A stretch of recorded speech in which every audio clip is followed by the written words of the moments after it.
I get asked all the time about why saying I'm sorry doesn't seem to be working.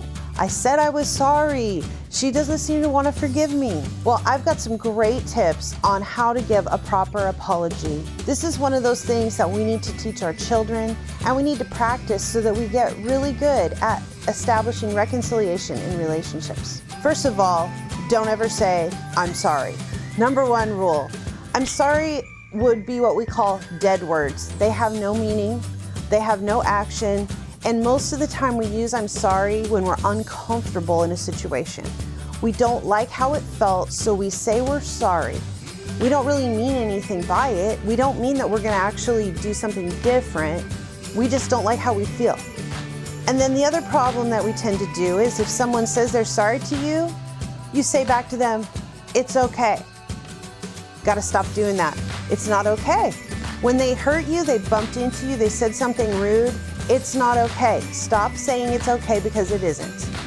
So first of all, no more I'm sorry and no more it's okay. Well, then what do we say?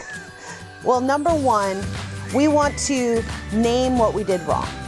When you go to a person, say to them immediately, I did whatever it was. I called you that name, I said that rude comment, I tripped you. Naming what you did without any excuses is the number one thing that you need to do because you need to own your stuff. The second thing that we need to do is recognize the effect that your behavior had on the other person. I realize that hurt your feelings, or that must have been scary when you fell. That's the part we don't want to do. We don't want to cause other people to be in pain.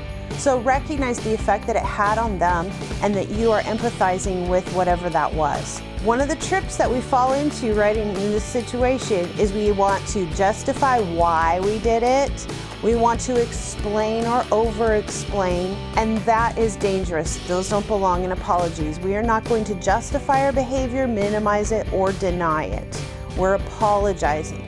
The third step is to make a commitment to change. In the future, I will. This is that piece that we call, in Christianity, we call it repentance, turning and going the other way.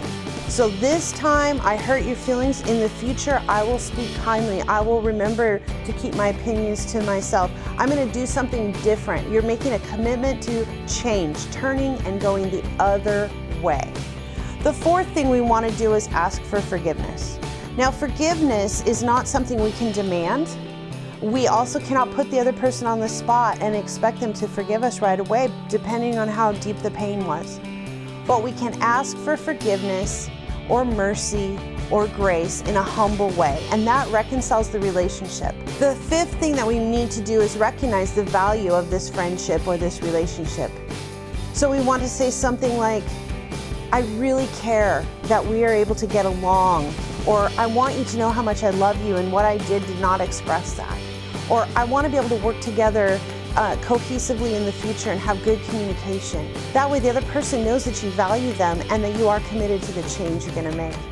So those 5 steps again are name what you did wrong, recognize the effect of your behavior, make a commitment to changing in the future, ask for forgiveness, and recognize the value of this friendship. Remember, don't say I'm sorry anymore, and don't say it's okay. Walk through this, teach it to your kids and practice it, and you're going to see big changes in your behaviors and in your relationships. If you enjoyed this video and found it helpful, or if you have any other relationship-related questions, please post them in the comment section below, and I will address it in a future video. #AskGinger. Also, please share and like us on Facebook.